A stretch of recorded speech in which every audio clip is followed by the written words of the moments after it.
Hello, I'm Shane Romig, a communications officer with the World Bank.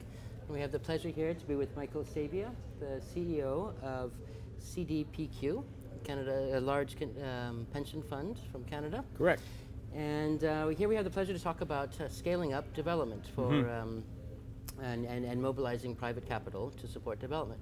So I wonder if you could tell us a little bit about this event, this Investors Forum, and how you see that facilitating scaling up. Well, honestly, I think the fact that this event is occurring is itself very important and is real progress. Just putting in one room investors, banks, investment banks, governments, the multilateral development banks, that whole group of people, that in and of itself is an important step forward. Why do I say that? Because it creates an opportunity to break down silos that have separated the various parts of this puzzle about how to free up more private sector investment in infrastructure, in sustainable development more broadly. That just in and of itself, I think, is an important step forward, and I think, frankly, the World Bank deserves congratulations for the initiative of bringing that group together, and hopefully this won't be the last time. Hopefully this is something that can be repeated a number of times, because it will need to continue to build bridges, as I say, to break down the silos, to improve communication, for everyone to understand what the other person needs in order to bring those investment dollars to work behind these issues that are so important in the world today. Great. And what are some specific areas? Where do you see potential for the public sector and the private sector to come together for these goals? I think that there are two that really stand out in my mind. The first is infrastructure. The world needs economic growth. It needs economic growth that is durable, that is sustainable, and that is inclusive.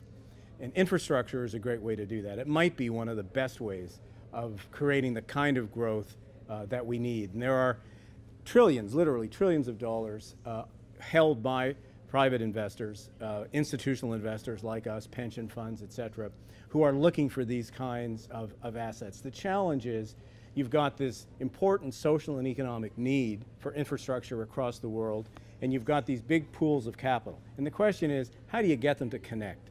And I think this meeting is an important step in doing that. I think there are lots of opportunities to accomplish that, and to really be able to leverage the size of the financial assets that are available and that are seeking infrastructure investments.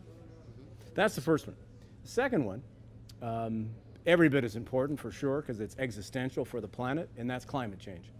I think from an investor point of view, we need to turn the telescope around. I think too many investors in the world today continue to think about climate change and addressing climate change as a constraint on what they can do, as something that will cause them to have to forego the returns that they need to meet their return objectives and to manage well the retirement savings of people. That's not true.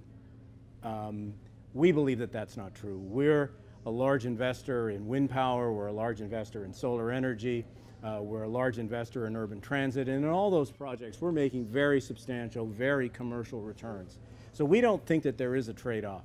And the investment community has work to do on that point to better understand the size of the opportunities that are available as new technologies develop to address this really critical issue of climate change. And as that frame of mind changes, and it is changing, as the mindset changes, then I think that's going to open up whole new areas of cooperation between investors like us, governments and institutions, all of whom collectively need to be focused on addressing this very important issue of climate change.